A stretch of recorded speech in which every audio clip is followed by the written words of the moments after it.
Judicial aspirants and legal knowledge WhatsApp groups సంయుక్తంగా అందిస్తున్నటువంటి ఈ ఫ్రీ ఆన్లైన్ క్లాసులకి అందరికీ స్వాగతం అండి.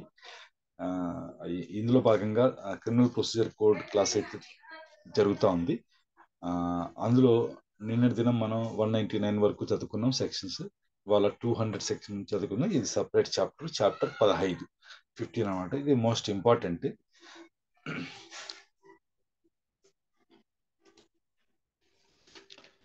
Section 200 examination of complainant. Complaint అని ఎవరిని అంటాం? డెఫినేషన్ అయితే లేదు, కానీ కంప్లైంట్ గురించి ఉంది. కంప్లైంట్ ఇచ్చేవాడు కంప్లైంట్ అంటాం, అంతే, ఇంకేం లేదు. కంప్లైంట్ ని ఎగ్జామిన్ చేయడం అంటే స్వర్న్ స్టేట్మెంట్ తీసుకోవడం అనమాట, అంతే. A magistrate taking cognizance of an offence on complaint మీద కేసు కాగ్నిజెన్స్ తీసుకునేటువంటి మేజిస్ట్రేట్ ఏం చేయాలి? షెల్ ఎగ్జామిన్ అంటే ఖచ్చితంగా చేసి తీరాలి. అపాన్ ఓత్ అంటే ఆయన చేత ప్రమాణం చేయించి, కంప్లైంట్ చేత ప్రమాణం చేయించేసి, ఆయన తరపున విట్నెసెస్ ఎవరైనా ఉన్నా సరే వాళ్ళందరితో ప్రమాణం చేయించిన తర్వాత వాళ్ళని ఎగ్జామిన్ చేయొచ్చు, అంటే క్వశ్చన్ చేయొచ్చు అనమాట.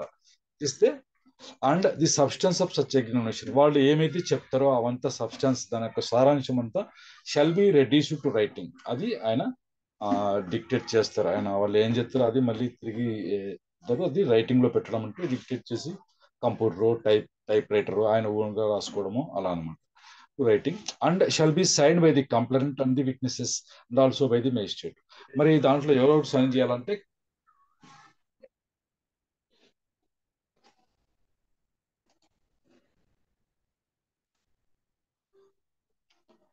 సరే, అది బ్యాండ్ విడ్త్ తక్కువ వస్తుంది సార్. వీడియోస్ ఏమనంటే దయచేసి ఆఫ్ చేసుకోండి please.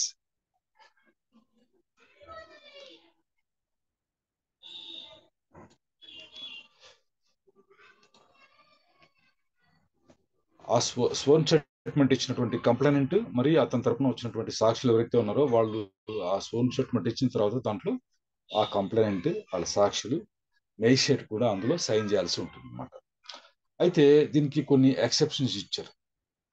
Provided that when the complaint is made in writing, the magistrate need not examine the complaint and the witnesses. ఈ కంప్లైంట్ అంటే రైటింగ్ లో ఇచ్చినప్పుడు అతను కంప్లైంట్ కానీ విట్నెస్ కానీ ఎగ్జామిన్ చేయక్కర్లేదు అంటున్నారు. ఎప్పుడు? If a public servant acting or purporting to act in the discharge of his official duties or a court has made the complaint. మరి పబ్లిక్ సర్వెంట్ వచ్చి కోర్టులో కంప్లైంట్ ఫైల్ చేసాడు అనుకోండి, అప్పుడైనా సరే, లేకపోతే ఇంకొక కోర్టు వచ్చేసి కంప్లైంట్ చేసింది అనుకోండి, అప్పుడైనా సరే మనము మేజిస్ట్రేట్ ఆ కేసు కాగ్నిజెన్స్ తీసుకున్నట్టు మేజిస్ట్రేట్ వాళ్ళని ఎగ్జామిన్ చేయక్కర్లేదు అని చెప్తున్నారు. ఇంకొకటి, if the magistrate makes over the case for enquiry or trial to another magistrate under section 192 కింద ఇంకొక మేజిస్ట్రేట్ కి ఆయన మిడౌట్ చేశాడు అనుకోండి, అప్పుడు కూడా ఈయన కంప్లైంట్ ని తర్వాత సాక్షుల్ని విచారించక్కర్లేదు, అంటే వాళ్ళ స్టేట్మెంట్ రికార్డ్ చేయనవసరం లేదు అని చెప్పేసి చెప్తున్నారు. Provided further that if the magistrate makes over the case to another magistrate under section 192 after examining the complainant and the witnesses, the latter magistrate need not re-examine them. ఒకవేళ ఈ below చెప్పుకున్నాం కదా, ఆయన ఒకవేళ ఇంకో మేజిస్ట్రేట్ కి make over చేసేది examine చేయక్కర్లేదని, ఒకవేళ ఎగ్జామిన్ చేశాడు అనుకోండి, ఆ తర్వాత ఆ మేజిస్ట్రేట్ పంపించిన తర్వాత అక్కడ ఉన్నటువంటి మేజిస్ట్రేట్ తిరిగి వాళ్ళని రీ ఎగ్జామిన్ చేయక్కర్లేదు అని చెప్పేసి చెప్తున్నారు. ఇదంతా మనం క్లుప్తంగా చెప్పుకోవాలంటే, ఎప్పుడైతే కంప్లైంట్ ఫైల్ చేస్తామో మేజిస్ట్రేట్ ముందర మనకు కంప్లైంట్ ఫైల్ చేస్తే, కంప్లైంట్ ఇచ్చిన వాడిని అంటే ఫిర్యాదుదారుని కంప్లైంట్ ని అతని తరపున ఎవరైనా సాక్షులు ఉంటే వాళ్ళని ఆయన ప్రమాణం చేయించి వాళ్ళతో స్టేట్మెంట్ ఇస్తే రికార్డ్ చేయాలి. అది వాళ్ళు చెప్పిందల్లా రైటింగ్ లో రెడ్యూస్ చేయాలి అని చెప్పేస్తున్నారు. తర్వాత వాళ్ళ సంతకాలు తీసుకోవాలి, ఈయన కూడా దాంట్లో సంతకం చేయాలి అన్నది గుర్తుపెట్టుకోండి. అంటే దాన్ని సువర్ణ స్టేట్మెంట్ అని అంటూ ఉంటారు. అది 201 procedure by magistrate not competent to take cognizance of the case. If the complaint is made to a magistrate who is not competent to take cognizance of the offense, ఒకవేళ అతను కాగ్నిజెన్స్ తీసుకోవడానికి competency లేని magistrate కి ఎవరైనా complaint ఇచ్చారనుకోండి, ఆ magistrate ఏం చేయాలి అన్నప్పుడు, if the complaint is in writing, return it for presentation to the proper court with an endorsement to that effect. ఒకవేళ ఆ కంప్లైంట్ ఉన్నది రైటింగ్ లో ఉందనుకోండి, అది దాన్ని రిటర్న్ చేయాలంట. ఏమన్నారు? రిటర్న్ చేయాలి. రిటర్న్ అని చెప్పేసి for presentation to the proper court. ఎక్కడ సరైన కోర్టులో ప్రాపర్ కోర్టులో నువ్వు దీన్ని ప్రజెంట్ చేయని చెప్పేసి అతనికి వాపస్ ఇచ్చేసి రిటర్న్ చేసి దానిపైన ఎండార్స్మెంట్ కూడా రాయాలన్నమాట. ఊరికే రాయడం కాదు, ఇది పలానా ప్రాపర్ కోర్టులో ఇది ప్రజెంట్ చేయండి అని రాసేసి సైన్ చేసి రిటర్న్ చేయాలన్నమాట. If the complaint is not in writing, direct the complaint to the proper court. మళ్ళీ కంప్లైంట్ అనేది రైటింగ్ లో లేదనుకోండి, అప్పుడు ఇక్కడ కాదయ్యా నువ్వు అక్కడికి వెళ్ళు అని చెప్పేసి అతన్ని ప్రాపర్ కోర్టుకి డైరెక్ట్ చేయాలన్నమాట. అంటే అక్కడికి పంపించేసేయాలన్నమాట. అక్కడికి వెళ్ళండి అని చెప్పాలి. 202. Postponement of issue of process. Any magistrate on receipt of a complaint of an offence of which he is authorized to take cognizance or which has been made over to him under section 192 may, if he thinks fit, అతనికి ఇది భావ్యము అని అనుకున్నాడు అనుకోండి, సరైంది అని అనుకున్నాడు అనుకోండి, అనుకున్నప్పుడు, and shall in a case where the accused is residing at a place beyond the area in which he exercises his jurisdiction, postpone the issue of process against the accused and either inquire into the case himself or direct an investigation to be made by a police officer or by such other person as he thinks fit for the purpose of deciding whether or not there is sufficient ground for proceeding. ఇక్కడ అతనికి రెండు రకాలైనటువంటి options ఇచ్చారు magistrate గారికి. ఒకటి, any magistrate on receipt of a complaint of an offence which is authorised to take cognizance అంట. అంటే అతనికి కాగ్నిజెన్స్ తీసుకోవడానికి అతనికి అథారిటీ ఇవ్వబడింది ఆ అఫెన్స్ ని. Or which has been made over to him under section 192. వేరే మేజిస్ట్రేట్ గారి దగ్గర నుంచి ఇక్కడికి మేడ్ ఓవర్ అయ్యి వచ్చింది ఈయన ముందుకి. ఇతనికైతే ఆథరైజేషన్ అయితే ఉంది కాగ్నిజెన్స్ తీసుకోవడానికి. ఆయన ఏమేం చేయొచ్చట? మే ఇఫ్ హీ థింక్స్ ఫిట్, అతను కావాలనుకుంటే మే అన్నది కదా, మే అండ్ షల్ రెండు ఉన్నాయి చూడండి ఇక్కడ. మే if he thinks fit and shall in a case where the accused is residing at a place beyond the area in which he exercises his jurisdiction. ఈ ముద్దాయి అయితే ఎవరున్నారు, అక్యూజ్డ్ వచ్చేసి residing at a place beyond the area, accused is residing at a place beyond the area in which he exercises his jurisdiction. అతను ఈ magistrate గారు ఏ ఏరియాలో అయితే అతను జ్యూరిస్డిక్షన్ ఎక్సర్సైజ్ చేస్తున్నారో ఆ ఏరియా వెలుపల, అంటే ప్లేస్ బియాండ్ అనమాట, వెలుపల ఉన్నాడు అనుకోండి అక్యూజ్డ్, అలాంటప్పుడు ఏం చేయాలి? అతను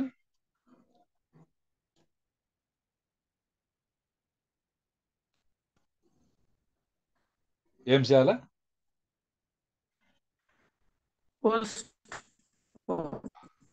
అది shall postpone the issue of process against the accused.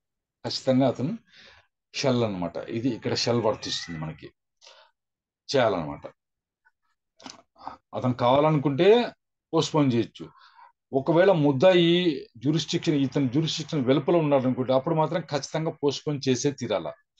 And either inquire into the case himself or direct an investigation to be made by a police officer or by such other person as he thinks fit. సరే, తనకు తానుగా enquiry చేయొచ్చు, లేదా direct and investigation to be made by A police officer. 156(3) కింద police officer పంపించి ఇది investigate చేయమని చెప్పేసి చెప్పొచ్చు. Or by such other person, police officer కైనా సరే ఇంకొక అదర్ పర్సన్ కైనా సరే అతను అది డైరెక్ట్ చేయొచ్చు అనమాట.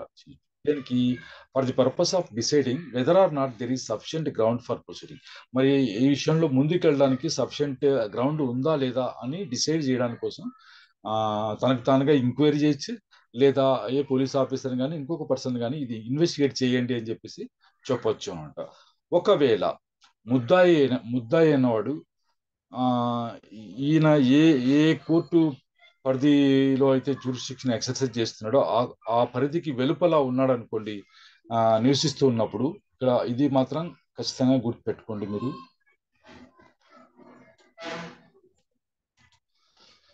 Accused is residing at a place beyond the area in which he exercise jurisdiction. అట్లాంటప్పుడు ఇష్యూ ఆఫ్ ప్రాసెస్ ని పోస్ట్పోన్ చేయాలట. ఏ ఇష్యూ ఆఫ్ ప్రాసెస్ ని పోస్ట్పోన్ చేయాలని ఏమన్నాడు? ప్రాసెస్ ఇష్యూ చేయడాన్ని మటుకు వాయిదా వేయమంటున్నారు తప్పితే కేసు ఏమి స్టాప్ చేయాలని చెప్పాల. ఆ postponement of issue of process. Issue of process అనేది మనకి ఎక్కడ స్టార్ట్ అవుతుంది? మనం తొందరలో చూస్తాం, ఇంకా ముందు రాబోయే దాంట్లో చూద్దాం. సరే, అలా చేయాలన్నమాట. అయితే ప్రొవిజన్ ఇచ్చారు, provided that no such direction for investigation shall be made. అయితే ఈ డైరెక్ట్ అండ్ ఇన్వెస్టిగేషన్ పైన అన్నారు కదా, ఇక్కడ ఇది ఇది మటుకి చేయరాదట. ఎప్పుడు చేయరాదు అంటే where it appears to the magistrate that the offence complaint of is triable exclusively by the court of session. అరే ఈ అఫెన్స్ అన్నది ఆ కేవలం కోర్ట్ ఆఫ్ సెషన్ చేతనే ఇది ట్రయల్ చేయాల్సి ఉంది, విచారించబడాల్సి ఉంది అని అనిపించినప్పుడు మేజిస్ట్రేట్ కి ఆయన ఇన్వెస్టిగేషన్ కి అయితే డైరెక్షన్ ఇవ్వకూడదు అన్నమాట. ఆర్ లేదా where the complaint has not been made by a court unless the complainant and the witnesses present, if any, have been examined on both under section 200. మరి ఏదైనా కోర్టు చేత కంప్లైంట్ ఇవ్వబడినప్పుడు ఈ complaint వాళ్ళ witness ఎవరు ఉంటారు కదా, present గా ఉన్న వాళ్ళు have been examined on oath under section 200. Section 200 కింద వాళ్ళని ఎగ్జామిన్ చేసేంత వరకు ఆ డైరెక్షన్ ఇవ్వరాదనమాట, ఇవ్వకూడదు. No such direction for investigation shall be made అని చెప్పేసి. అది in an inquiry under subsection 1, the magistrate may, if he thinks fit, take evidence of witnesses on oath. మరి సబ్సెక్షన్ 1 కింద ఎంక్వైరీ చేయాల్సి వచ్చినప్పుడు, ఎంక్వైరీ వేరే, మీరు బాగా గుర్తుపెట్టుకోవాల్సింది అంటే ఎగ్జామినేషన్ వేరే, ఎంక్వైరీ వేరే. అయిందా? ఎగ్జామినేషన్ ఆఫ్ కంప్లైంట్ విట్నెసెస్ అని ఫస్ట్ లో చదువుకున్నాం 200 లో. అదేంటి, ఓత్ మీద వాళ్ళ స్టేట్మెంట్ రికార్డ్ చేస్తారు, స్వోన్ స్టేట్మెంట్. ఇక్కడ అన్నది ఇంక్వైరీ అన్నది చూడండి. In an enquiry under subsection 1 అంటే గ్రౌండ్ ఉందా లేదా ప్రొసీడ్ కావడానికి అని కనుక్కునే డిసైడ్ చేయడంలో ఆయన మేజిస్ట్రేట్ గారు ఏం చేయొచ్చు, if it things fit take evidence of witnesses on oath. Witnesses నుంచి ఎవిడెన్స్ తీసుకోవచ్చు అంట. స్టోన్ స్టేట్మెంట్ రికార్డ్ చేయడం కాదు, ఎవిడెన్స్ ప్రమాణం చేయించడం ద్వారా వాళ్ళ ఎవిడెన్స్ అయినా రికార్డ్ చేయొచ్చు. Take the evidence of witnesses provided that if it appears to the magistrate that the offence complained of is triable exclusively by the court of session, he shall call upon the complainant to produce all his witnesses and examine them on oath. ఒకవేళ ఇది court of session చేత విచారించబడాల్సి ఉంది అని magistrate గారు కనిపించినప్పుడు complaint పిలిచి, అయ్యా నువ్వురా, నీ తరపున విట్నెసెస్ ఎవరున్నారో వాళ్ళందరినీ ప్రొడ్యూస్ చేయి అని చెప్పేసి అందరినీ వాళ్ళ స్టేట్మెంట్లలో ఓత్ పైన అంటే ప్రమాణం చేయించడం ద్వారా వాళ్ళ స్టేట్మెంట్లలో రికార్డ్ చేయాలన్నమాట.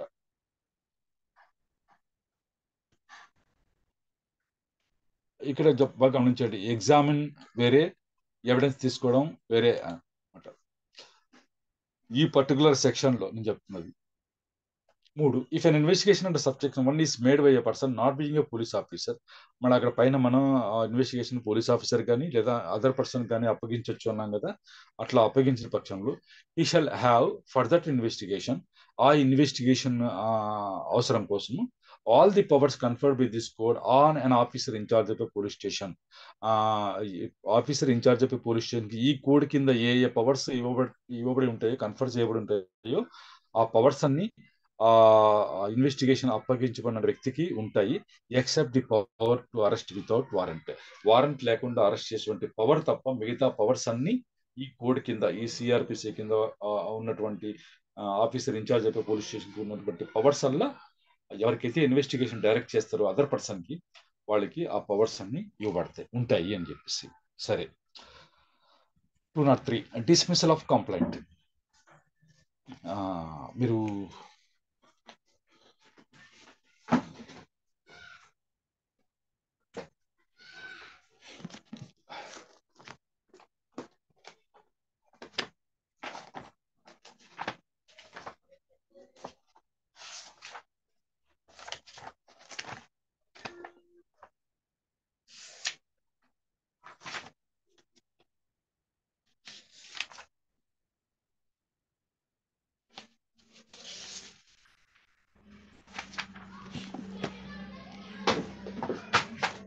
If after considering the statements on oath, మరి వాళ్ళు ప్రమాణం చేయడం ద్వారా వాళ్ళు స్టేట్మెంట్ ఇస్తారు కదా, స్టేట్మెంట్ రికార్డ్ చేస్తున్నారు కదా, అవన్నీ ఆయన పరిగణించిన తర్వాత of the complaint and the witnesses, సాక్షులు మరియు ఫిర్యాదుదారు ఇచ్చినటువంటి స్టేట్మెంట్స్ అన్ని పరిగణించిన తర్వాత and the result of the inquiry or investigation under section 202 కింద ఇంక్వైరీ లేదా ఇన్వెస్టిగేషన్ ఆయన పోలీస్ ఆఫీసర్ చెప్తే ఆయన చేసి నీకు రిపోర్ట్ ఫైల్ చేస్తారు కదా, అవన్నీ పరిశీలించిన తర్వాత if the magistrate is of the opinion that there is no sufficient ground for proceeding, ఆయన ముందుకు వెళ్ళడానికి సఫిషియెంట్ గ్రౌండ్ లేదని మేజిస్ట్రేట్ గారు అనుకుంటే, ఒక అభిప్రాయానికి అంటూ వస్తే, he shall dismiss the complaint, ఆయన ఖచ్చితంగా కంప్లైంట్ ని డిస్మిస్ చేసి తీరాలి. And in every such case he shall briefly record his reason of so doing, అతను అలా చేయడానికి ఉన్నటువంటి కారణాలని బ్రీఫ్లీ అంటే క్లుప్తంగా అయితే మటుకు రాయాల్సి ఉంటుంది అనమాట, డిస్మిస్ చేసిన పక్షంలో.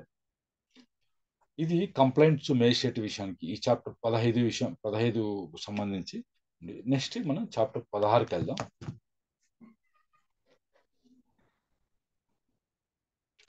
మరి ఇక్కడ నుంచి మేజిస్ట్రేట్ గారి ముందర ప్రొసీడింగ్స్ ఎలా స్టార్ట్ అవుతాయి? Commencement of proceedings before magistrates అని అన్నారు. 204 ఇష్యూ ఆఫ్ ప్రాసెస్. మనం ఇందాక postpone the issue of process అని అనుకున్నాం కదా, అదే అనమాట ఇది issue of process. If in the opinion of a magistrate taking cognizance of an offence there is sufficient ground for proceeding. మరి ఆ పైన సఫిషియెంట్ గ్రౌండ్ లేకపోతే డిస్మిస్ చేయాలని అనుకున్నాం కదా, డిస్మిస్ చేయకుండా సఫిషియెంట్ గ్రౌండ్ ఉంది అని అనుకున్నప్పుడు, if in the opinion of a magistrate taking cognizance of an offence there is sufficient ground for proceeding and the case appears to be a summons case అయితే he shall issue his summons for the attendance of the accused. మరి ఆ ముద్దాయి ఎవరైతే ఉన్నారో వాళ్ళకి summons issue చేస్తారు, నా ముందర హాజరు కండి అని చెప్పేసి, for the attendance of the accused.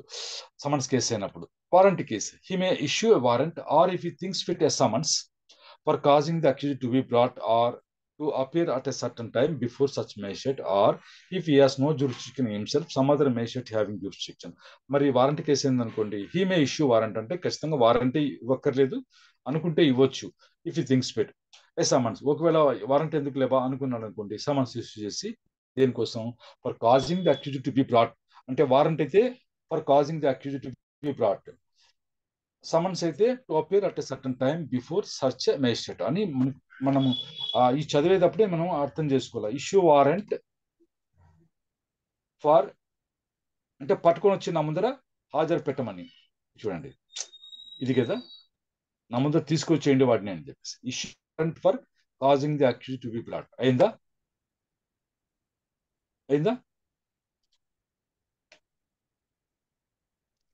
Summons to appear, ఇక సమన్స్ అయితే సమన్స్ ఇచ్చాడు అనుకోండి, సమన్స్ ఫర్ వాట్ అంటే to appear at a certain time before such magistrate or some other magistrate having jurisdiction అనమాట. అది రెండు రకాల. వారంట్ అయితే పట్టుకొని రావడానికి, సమన్స్ అయితే నువ్వు అపియర్ కాన ఉందని చెప్పడానికి అనమాట. అట్లా మనం చదువుకున్నప్పుడే డివైడ్ చేసి చదువుకుంటే బాగుంటుంది. No summons or warrant shall be issued against the accused under subsection 1 until a list of the prosecution witnesses has been filed. మరి list of prosecution witnesses file చేయనంత వరకు ప్రాసెస్ అయితే అది సమన్స్ కానీ వారంట్ కానీ ఇష్యూ చేయకూడదు అక్యూజ్కి against గా అని చెప్పి చెప్తున్నారు. మీరు లిస్ట్ ఆఫ్ ప్రాసిక్యూషన్ విట్నెసెస్ మామూలుగా దేంతో పాటు చూసుకుంటారు?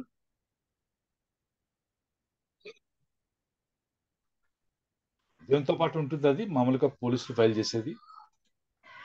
Charge sheet sir. ఆ చార్జ్ షీట్ తో పాటు లాస్ట్ లో మెమో ఆఫ్ ఎవిడెన్స్ ఉంటుంది కదా, దాంట్లో లిస్ట్ ఆఫ్ విట్నెసెస్ ఉంటారు, ప్రాసిక్యూషన్ విట్నెసెస్. అలాంటి లిస్ట్ ఫైల్ చేస్తే తప్ప వీళ్ళకి వారంట్ కానీ సమన్స్ కానీ పంపిరాదు అని చెప్తున్నారు. In a proceeding issued upon a complaint made in writing, every summons or warrant issued under subsection 1 shall be accompanied by a copy of such complaint. ఇప్పుడు complaint అనేది writing లో ఇవ్వనప్పుడు సమన్స్ పంపిస్తాం కదా, summons పంపించినప్పుడు ఆ సమన్స్ తో పాటు ఒక ఆ కంప్లైంట్ కాపీ, ఆ ఫిర్యాదు అయితే ఏదైతే ఉందో దాని కాపీ కూడా దానికి షల్ ఖచ్చితంగా అకంపెనీ చేసే తీరాలంటున్నారు. When by any law for the timing in force, any process fees or other fees are payable, no process shall be issued until the fees are paid, and if such fees are not paid within a reasonable time, the magistrate may dismiss the complaint. ఇక్కడ కూడా మీరు జాగ్రత్తగా ఉండాలన్నమాట. మరి మీరు NI act complaint లో file చేస్తుంటారు కదా, ఆ విషయంలో కూడా ఇలా జరిగే అవకాశం ఉంది. కాబట్టి మీరు ప్రాసెస్ ఫీజు కట్టకుండా సమన్స్ అయితే వెళ్ళవు బయటికి. ఆ పోస్టల్ కవర్ అవి పెట్టాల్సి ఉంటుంది. తర్వాత కోర్టు నుంచి సమన్ వెళ్ళడానికి కూడా సర్టన్ అమౌంట్, ఈగర్ అమౌంట్ అంటే 5 రూపీస్ ఏమో, మినిమం 2 రూపీస్ ఏమో ఉంటుంది, కానీ మీరు 5 రూపీస్ వేస్తే సరిపోతుంది. అది పే చేసేంత వరకు అదైతే ప్రాసెస్ అయితే ఇష్యూ చేయరు అనమాట. ఒకవేళ మీరు రీజనబుల్ టైంలో పే చేయలేదనుకోండి, మేజిస్ట్రేట్ ఆ కంప్లైంట్ ను డిస్మిస్ చేసేటువంటి ఇది కూడా ఉంది. మే డిస్మిస్ అన్నారు, షెల్ అనలేదు కాబట్టి. అది nothing in this section shall be deemed to affect the provisions of section 87. 87లో ఉన్నటువంటి ప్రావిజన్స్ ని ఇవైతే ఏవి అఫెక్ట్ చేయవు అని చెప్తుంది. మీరు సెక్షన్ 87 తర్వాత చదువుకోండి. 205. Magistrate may dispense with personal attendance of accused. Whenever a magistrate issue a summons, he may, if he sees reasons so to do, dispense with the personal attendance of the accused and permit him to appear by his pleader. అది తర్వాత, but the magistrate inquiring into trying the case may, in his discretion, at any stage of the proceedings, direct the personal attendance of the accused and, if necessary, enforce such attendance in the manner herein provided. సరే, magistrate గారు ఎప్పుడైతే summons issue చేసి అక్యూజ్కి నా ముందర appear కమ్మని summons issue చేస్తారో, ఆయన if ఈ Cs reason so to do, అలా చేయడానికి ఆయనకి ఒక రీజన్ అంటూ ఆయన చూడగలిగితే, హీమే ఏం చేయొచ్చు, dispense with the personal attendance of the accused. ముద్దాయి పర్సనల్ గా వ్యక్తిగతంగా హాజరు నుంచి మినహాయింపువచ్చు, అంటే డిస్పెన్స్ చేయొచ్చు, నువ్వు రానక్కర్లేదని చెప్పొచ్చు. And permit to him to appear by his pleader, అతని ప్లీడర్ ద్వారా అతను హాజరయ్యేలాగా ఆయన పర్మిషన్ అయితే ఇవ్వచ్చు. ఇది మామూలుగా మేము దీన్ని ఏమంటుంటాం, 205 కింద ఒక పిటిషన్ అయితే ఫైల్ చేస్తాము, స్పెషల్ వకాలత్ అని కూడా అంటుంటాం. మీరు ఈ 205 ఎవరైనా బైరాక్ట్లు చదువుకుంటున్నప్పుడు ఆ పెన్సిల్తో కానీ పెన్తో కానీ పక్కన స్పెషల్ వకాలత్ అని రాసుకోండి. దీన్ని స్పెషల్ వకాలత్ అంటారు. అంటే ముద్దాయి బదులు వాళ్ళ లాయరే హాజరవుతూ ఉంటాడు.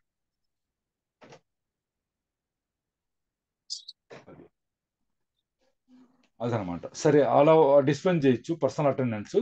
ఎప్పుడైనా సరే ఏ స్టేజ్ ఆఫ్ ది ప్రొసీడింగ్స్ లో సరే అవసరం అనుకున్నప్పుడు మేజిస్ట్రేట్ గారు, లేదు నువ్వు ఆయన రమ్మని చెప్పండి అని చెప్పేటువంటి అధికారం కోర్టుకుంది. రాకపోతే enforce attendance in the manner herein before provided. అది ఇంతకుముందు మామూలుగా ముద్దాయిలు కోర్టుకి రాకపోతే ఏ ప్రొసీజర్ అయితే ఫాలో అవుతారో ఆ ప్రొసీజర్ ప్రకారం లాక్కొని వస్తారనమాట. 206. Special summons in cases of petty offence.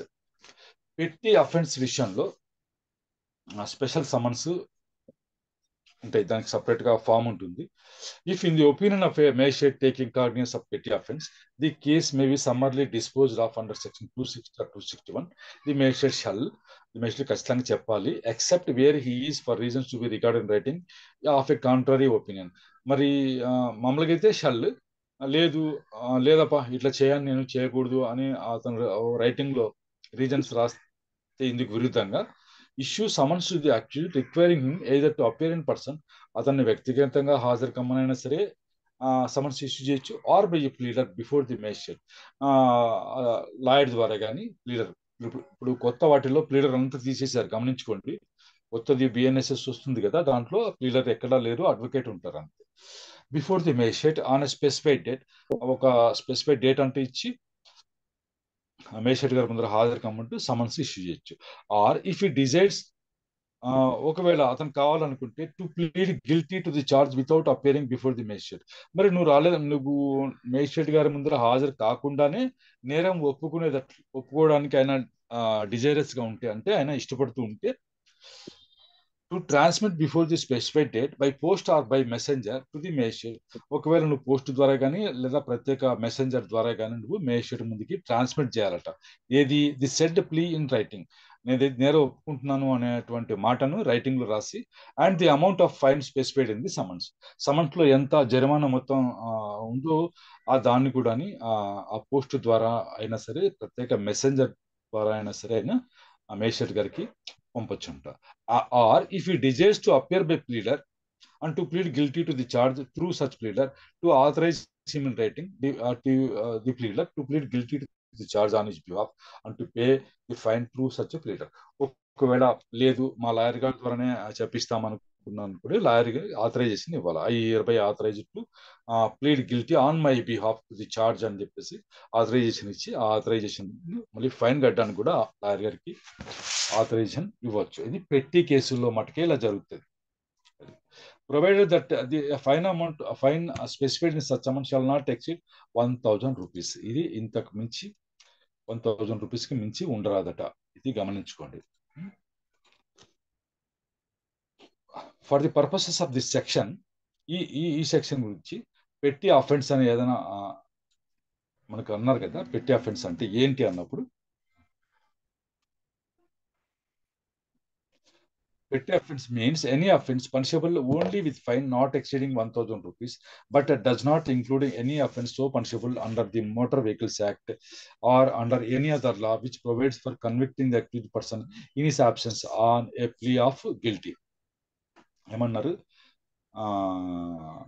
Petty offence అంటే any offence punishable only with fine not exceeding 1,000 rupees, 1000 రూపాయలకు మించకుండా ఫైన్ మాత్రమే విధించదగ్గ అఫెన్స్లు ఏదైతే ఉంటే అవి పెట్టి అఫెన్స్ అని భావించుకోగలుగుతాయి. అయితే ఇందులో ఏవి కలిసి ఉండవు అంటే, but does not including any offence so punishable under the motor vehicles act, motor vehicle MV act కింద కానీ, or under any other law which provides for convicting the accused person in his absence on a plea of guilty. మరి under any other law which provides for convicting the accused person in his absence on a plea of guilty. మరి ఈ 1000 రూపాయలకు మించి వేరే చట్టంలో ఎక్కడైనా సరే ఉండొచ్చు అనుకోండి. ఆయన అబ్సెన్స్ లో కూడా గిల్టీ ప్లీడ్ చేయొచ్చు. ఆయన తరఫున ఎవరన్నా మెసెంజర్ కానీ ఆథరైజ్ పర్సన్ కానీ వచ్చి, లేదా ప్లీడర్ కానీ అని వేరే చట్టంలో రాసింది అనుకోండి, అప్పుడు మనకి ఇది పెట్టి అఫెన్స్ అని అనిపించుకోదన్నమాట. అది అవి తర్వాత ఎంవి యాక్ట్ కింద ఉన్నవి ఈ పెట్టి అఫెన్స్ కిందకి రావు అని చెప్తుంది.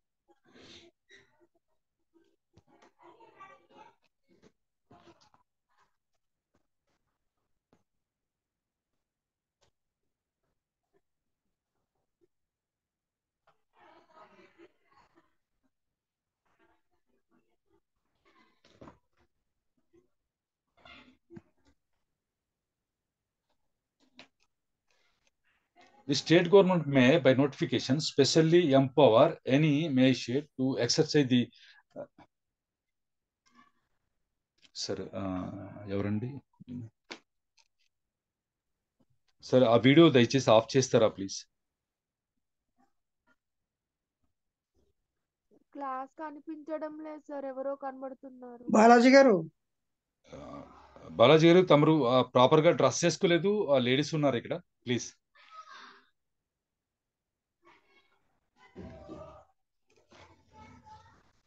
The state government may, by notification, specially empower any magistrate to exercise the powers conferred by Section 1 in relation to any offence which is compoundable under Section 320, or any offence punishable with imprisonment for a term not exceeding 3 months, or with fine, or with both, where the magistrate is of opinion that, having regard to the facts and the circumstances of the case, the imposition of fine only would meet the ends of justice. మన state government వచ్చేసి by notification ద్వారా ఏం చేయొచ్చట, specially empower any magistrate అయినా సరే powers ఇవ్వచ్చట. దేని గురించి?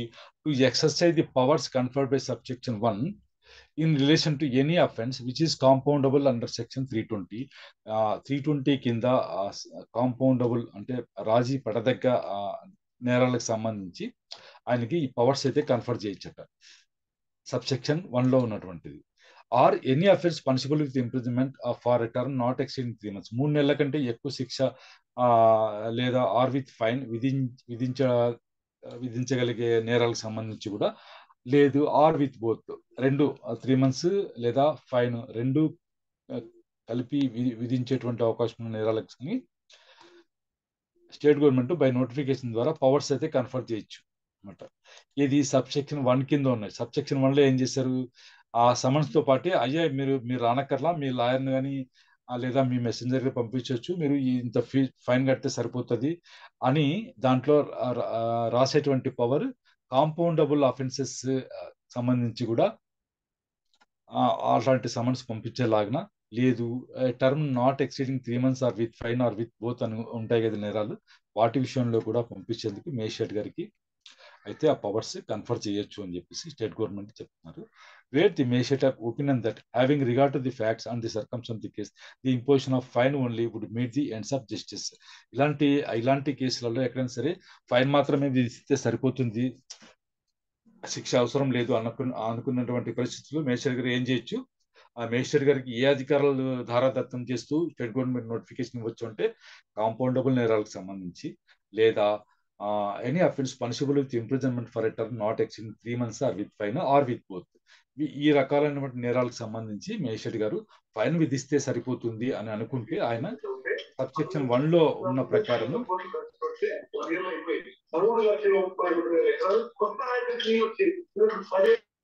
Sir మీ screen కనబడట్లేదు sir. Srinivas sir. అవునండి, స్క్రీన్ ఎగిరిపోయిందా? స్క్రీన్ పోయింది sir.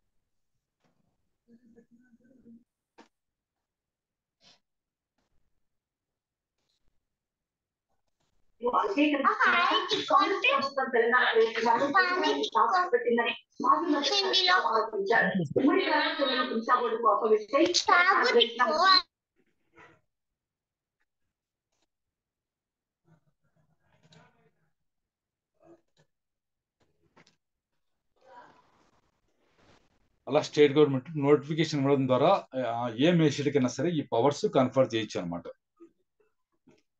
Next 207 supply to the accused of copy of police report and other documents in any case where the proceeding has been instituted on a police report the magistrate shall without delay furnish to the accused free of cost a copy of each of the following.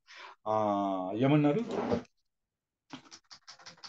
ఇది మీరు కోర్టులో చూస్తూ ఉంటారు.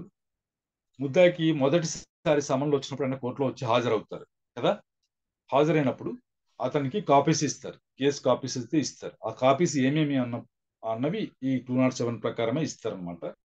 ఇది police report, మీరు charge sheet అంటూ ఉంటారు కదా, ఆ ఛార్జ్ షీట్ కాపీ ఇక్కడ వచ్చింది చూడండి. First information report record under section 154 అదొకటి. FIR copy. The statements recorded under subsection 3 of section 161 of all persons whom the prosecution proposes to examine as witnesses. మరి సాక్షులకు సంబంధించి ఏదైతే స్టేట్మెంట్ రికార్డ్ చేస్తున్నారో 161 కింద ఆ స్టేట్మెంట్ యొక్క అన్ని కాపీలు, అంతమంది స్టేట్మెంట్ యొక్క కాపీలు ఎక్స్క్లూడింగ్ దేర్ ఫ్రమ్ దాంట్లోంచి ఇదైతే తీసేస్తారు. ఏది any part in regard to which request for such exclusion has been made by the police officer under subject 6. మరి ఆ పోలీస్ ఆఫీసర్ వచ్చేసి ఈ కాపీలు అయితే అక్యూజ్కి ఇవ్వకండి సార్ అని చెప్పి రిక్వెస్ట్ చేసుకుంటారు మేజిస్ట్రేట్ ని. ఆ కాపీస్ అయితే ఆ పార్ట్ అయితే ఇవ్వరు అనమాట. సబ్సెక్షన్ 6 ఆఫ్ సెక్షన్ 173 అది. తర్వాత వచ్చేసి the confessions and statements if any record under 164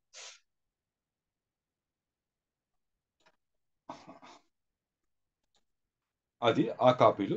any other document or relevant extract thereof forwarded to the magistrate with the police report under subsection 5 of section 173. ఈ తర్వాత any other relevant document, expert report, sketch అవన్నీ ఉంటాయి కదా కొన్ని, అలాంటివి ఏమైనా ఉంటాయి కదా, ఆ కాపీలన్నీ ఇచ్చారన్నమాట. మా ఫ్రెండ్ ఒకడు సెక్షన్ 164 కింద సిఆర్పిసి కింద వచ్చిన స్టేట్మెంట్ కాపీలు ముద్దాయిలకి ఇవ్వరు అని నాతో గొడవపడ్డాడు.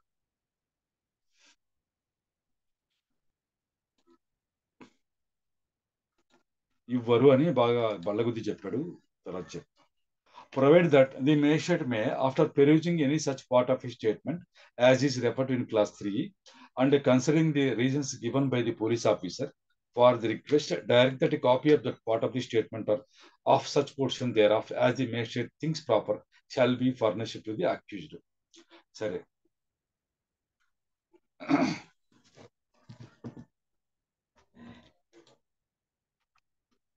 క్లాస్ 3 కింద ఏం చేస్తారు?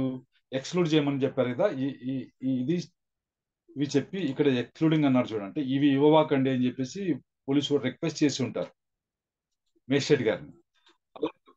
అవి ఇవ్వకండి అని ఉంటారు కదా. మేజిస్ట్రేట్ గారు ఏం చేయాలంటే అప్పుడు the magistrate may after perusing any such part of statement as is referred to in clause 3లో అని చెప్పి ఇది ఇవ్వకండి అని చెప్పి ఉంటాడు కదా. ఆ పార్ట్ ని మేజిస్ట్రేట్ గారు పెరూజ్ చేసి and considering the reasons given by the police officer, ఎందుకు ఇవ్వకూడదు అని పోలీస్ ఆఫీసర్ చెప్పు ఉంటాడు కదా, ఆ కారణాలు కూడా కన్సిడర్ చేసిన తర్వాత direct that copy of that part of the statement or of such portion thereof as magistrate things proper shall be furnished to the accused. మరి ఇస్తే ఏం కాదులేయా అని ఆ మేజిస్ట్రేట్ గారికి అనిపించింది అనుకోండి, పోలీస్ రిక్వెస్ట్ చేసినా సరే ఆ పార్ట్ ఆఫ్ ది స్టేట్మెంట్, ఆ పార్ట్ ఆఫ్ ది ఇది ఉంది కదా, దాన్ని ముద్దాయికి వచ్చేసి ఆయన ఫర్నిష్ చేయొచ్చట. Provided further that if the magistrate is satisfied that any document referred to in clause 5 is voluminous, he shall, instead of furnishing the accused with a copy thereof, direct that he will only be allowed to inspect it either personally or through pleader in court. మరి చాలా పేజీలు ఉందనుకోండి, అవి ఇంత అయితే మీకు supply చేయము, మీరు కావాలంటే వెళ్ళి ఇన్స్పెక్ట్ చేసుకోండి మీరు కానీ మీ లాయర్ కానీ అని చెప్పేసి చెప్పొచ్చట.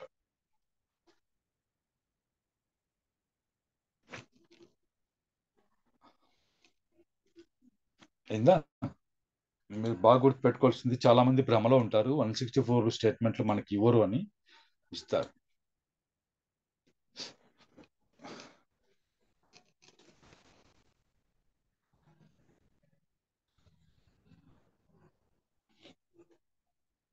Do not 8. Supply of copies of statements or documents to accused in other cases tribal by court of session. మరి ఆ కోర్ట్ ఆఫ్ సెషన్ కు tribal by court of session ఉన్నప్పుడు ఇక్కడ నుంచి కమిట్ చేయాల్సి ఉంటుంది కదా కేసు అక్కడికి. అలాంటి సందర్భంలో కాపీస్ ఎలా ఇవ్వాలని, where in any case instituted otherwise than police report. మరి పోలీస్ రిపోర్ట్ కాకుండా వేరే ద్వారా, అంటే వేరే పద్ధతి ద్వారా, అంటే పబ్లిక్ సర్వెంట్ వచ్చి ఇవ్వడం కానీ లేదా ప్రైవేట్ కంప్లైంట్ ఫైల్ చేయడం కానీ అలాంటివి జరిగినప్పుడు otherwise than in a police report, it appears to the magistrate issuing process under section 204 that the offence is triable exclusively by the court of session. The magistrate shall without delay furnish to the accused free of cost, ఉచితంగా వాళ్ళకి accused కి furnish చేయాలి. ఏంటివి? A copy of each of the following, ఈ దిగో చెప్పబడినవి ఇవ్వాలన్నమాట. ఏమేమి అంటే the statements recorded under section 200 or section 202 of all persons examined by the magistrate. మరి వాళ్ళ స్టేట్మెంట్, స్వర్న్ స్టేట్మెంట్ రికార్డ్ చేసి ఉంటారు కదా మేజిస్ట్రేట్ గారు, ఆ కాపీస్ అయితే వీళ్ళకి ఫ్రీ ఆఫ్ కాస్ట్ ఇవ్వాలి. మరి the statement and confession if any record under section 161 or section 164, ఇక్కడ కూడా 164 స్టేట్మెంట్స్ 161 స్టేట్మెంట్లు అవి కూడా ఇవ్వాలి. Any documents produce before the magistrate on which the prosecution proposes to rely. మరి ప్రాసిక్యూషన్ ఏ వేటిపైన అయితే రిలై అవుతుందో ఆ డాక్యుమెంట్స్ కాపీలన్నీ ఇవ్వాలి. Provided that if the magistrate is satisfied that any such document is voluminous, he shall, instead of furnishing the accused with a copy thereof, direct that he will only be allowed to inspect it either personally or through pleader in the court. కోర్టులో వెళ్ళి వాళ్ళు చూసుకోవచ్చు, personal కానీ pleader ద్వారా కానీ నడుస్తుంది.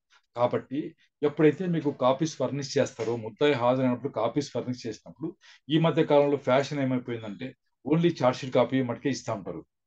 అది మీరు గమనించుకోండి. తర్వాత ఇస్తాంలేండి అన్న మాట వినకండి, మేజిస్ట్రేట్ గారికి చెప్పండి, అయ్యా నాకు ఈ కాపీస్ కంప్లీట్ గా నాకు ఫర్నిష్ చేయలేదు అని చెప్పేస్తే స్పాట్ లో ఆయన మీ బండిల్ పక్కన పెట్టించి ఫస్ట్ ఆయనకి ఇవ్వండి అని చెప్పేసిన తర్వాతనే ప్రొసీడ్ అవుతారు ముందుకి. అలాగే మీరు అడగాలన్నమాట. తర్వాత అయితే ఇవ్వరు.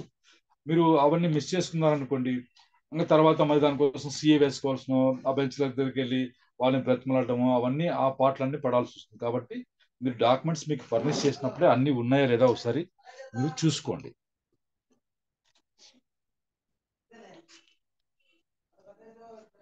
సరే, కాపీలు ఇచ్చారు. ఇచ్చిన తర్వాత 209 commitment of a case to court of session when offence is tribal exclusive బయట ఉన్నది. కోర్ట్ ఆఫ్ సెషన్ చేత మాత్రమే ట్రైబుల్ అన్న నేరాలకు సంబంధించి కేసుని కమిట్మెంట్ ఎలా చేయాలి అని. వెన్ ఇన్ కేసు ఇన్స్టిట్యూట్ అయిన police report otherwise, police report ద్వారా కానీ అదర్వైజ్ గా కానీ కేసు ఇన్స్టిట్యూట్ అయినప్పుడు the accused appears or is brought before the magistrate.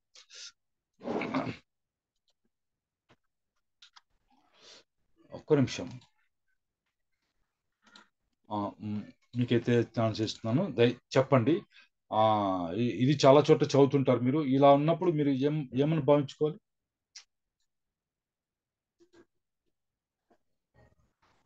అంటే అర్థం ఏమి? హైలైట్ చేశాను కదా.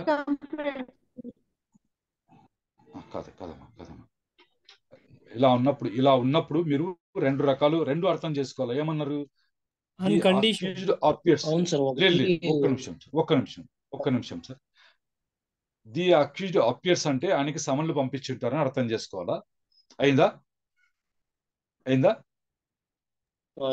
ది అక్యూజ్డ్ అపియర్స్ అంటే ఆయన సమన్లు పంపించుంటారు. The accused is brought before the magistrate అంటే ఆయన పట్టుకొని వచ్చింటారు. కాబట్టి అది అలా అర్థం చేసుకోవాలా? అది మీరు గమనించుకోవాలి. సరే. And it appears to the magistrate that the offence is triable exclusively by the court of session. ఇది కోర్ట్ ఆఫ్ సెషన్స్ చేతనే ఇది ట్రై చేయాలి ఎక్స్క్లూజివ్లీ అనుకున్నప్పుడు ఈ షల్ ఆయన ఖచ్చితంగా చేసి తీరాలి. ఏం చేయాలట? Commit after complaint the provisions of section 207 or 208. Section 207 అంటే పోలీస్ రిపోర్ట్ ద్వారా ఇన్స్టిట్యూట్ చేయబడింది. సెక్షన్ 208 అయితే అదర్వైజ్ దాని పోలీస్ రిపోర్ట్ ద్వారా ఇన్స్టిట్యూట్ చేయబడిన కేసులకు సంబంధించి కాపీస్ అన్ని వాళ్ళకి సప్లై చేసేసి, as the case may be, the case to the court of session and the subject to the provisions of this court relating to bail, remand the accused to custody until such commitment has been made. ఒకవేళ అతను bail మీద లేడనుకోండి, అలాంటప్పుడు అతను remand చేసేసి commit చేసేదాకా remand కూడా చేయొచ్చు అనమాట. అది చేసి subject to the provisions of this code relating to bail, remand the accused to custody during and until the conclusion of the trial.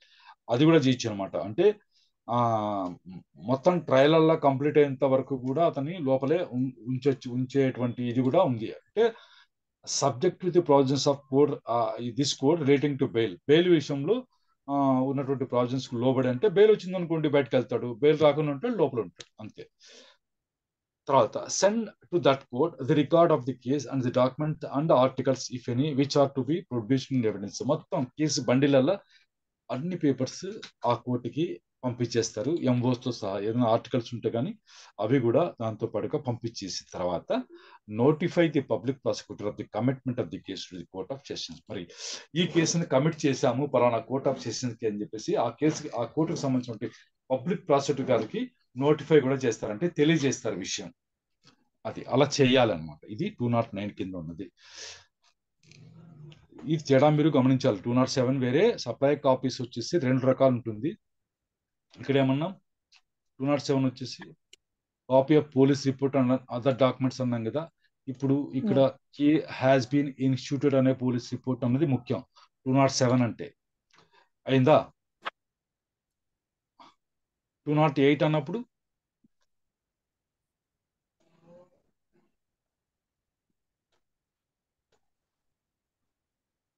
ఏముంది?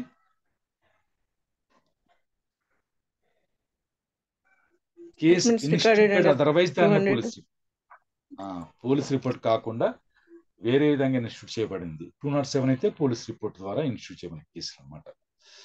సరే, 210 210 procedure to be followed when there is a complaint case and police investigation in respect of the same offence. ఒకే నేరం సంబంధించి ఆ complaint case ఉంటుంది, తర్వాత police investigation కూడా ఉన్న సందర్భంలో ఏం చేయాలంటారు? When in a case institute otherwise దాని పోలీస్ రిపోర్ట్ కాకుండా వేరే విధంగా ఇన్స్టిట్యూట్ చేయబడిన కేసు అంటే కంప్లైంట్ కేసు అనుకోండి. It is made to appear to the magistrate during course of the enquiry or trial held by him. ఎంక్వైరీలో కానీ ట్రయల్ జరుగుతున్నప్పుడు కానీ అతని దృష్టికి తీసుకొచ్చారనుకోండి, ఏమన్నా that an investigation by the police is in progress. మరి ఇలాంటి ఈ ఫిర్యాదు గురించి ఇన్వెస్టిగేషన్ నడుస్తుంది పోలీసుల దగ్గర అని చెప్పేసి ఆ ప్రోగ్రెస్ లో ఉంది అని ఆయనకి తెలిస్తే, which is the subject matter of the inquiry or trial held by him, the magistrate shall stay the proceedings of such inquiry or trial. అతను చేస్తున్నటువంటి ట్రయల్ కానీ ఎంక్వైరీ కానీ స్టాప్ చేసి, అంటే స్టే చేసేసి, and call for a report on the matter from the police after conducting the investigation. మరి దర్యాప్తు conduct చేసిన తర్వాత రిపోర్ట్ ఫైల్ చేయండి అని చెప్పేసి కాల్ ఫర్ చేయొచ్చు అనమాట. తన దగ్గర జరుగుతున్నటువంటి ఎంక్వైరీని కానీ ట్రయల్ని కానీ అక్కడికక్కడే ఆయన స్టాప్ చేసేసి రిపోర్ట్ సబ్మిట్ చేయండి అని పోలీసులను అడిగేటువంటి అవకాశం. ఎప్పుడు ఒకే అది అఫెన్స్ గురించి కంప్లైంట్ కేసు ఉన్నప్పుడు దానిపైన పోలీసు ఇన్వెస్టిగేషన్ కూడా జరుగుతుందని కోర్టు దృష్టికి తేయబడినప్పుడు. Next, if a report is made by the investigating police officer under section 173 and on such report cognizance of any offence is taken by the magistrate against any person who is an accused in the complaint case, the magistrate shall inquire into or try together the complaint case and the case arising out of the police report as if both the cases were instituted on the police report. రెండు కేసులు కలిపి విచారించవచ్చుంట. రెండు కేసులు police report పైనే institute చేయబడ్డాయి అని చెప్పేసి భావించుకుంటూ ఆయన కలిపి విచారించవచ్చు ఉంటుంది. దీనికి ఏమన్నారు, ఒక ప్రత్యేకమైనటువంటి ఇది ఉంది, గమనించుకోండి. అలాంటప్పుడు ఏం చేస్తారు మీరు అన్నప్పుడు, మీకు ఈ ప్రాబ్లం తెలిసింది అనుకోండి, ఏం లేదప్ప రెండు కలిసి విచారిస్తారు అని మీరు చెప్పచ్చు అనమాట. If the police report does not relate to an accused in the complaint case, or if the magistrate does not take cognizance of an offence on the police report, he shall proceed with the inquiry or trial which was stayed by him in accordance with the provisions of this code. మరి police report file చేశారు, దాంట్లో ఈ ముద్దాయి లేడు, ఈ ముద్దాయికి సంబంధించింది కాదు అది, లేదు ఆ కేసును మేజిస్ట్రేట్ గారు కాగ్నిజెన్స్ తీసుకోలేదంటే దానికి సీసీ నెంబర్ ఇవ్వాలి ఆ ఛార్జ్ షీట్ కి. అలాంటప్పుడు ఆయన వచ్చేసి ఆ ఎంక్వైరీ ట్రయల్ ఏదైతే స్టాప్ చేస్తున్నారో ఇంతకు ముందు స్టే చేస్తున్నాడో దాన్ని చేసి మళ్ళీ ప్రొసీడ్ అవ్వచ్చు. ఈ కోర్టులో ఉన్నటువంటి ప్రావిజన్స్ ప్రకారం అతను ప్రొసీడ్ కావచ్చు. ఇది మనకు చాప్టర్ 16 210 వరకు అయితే నేర్చుకున్నాం మనం.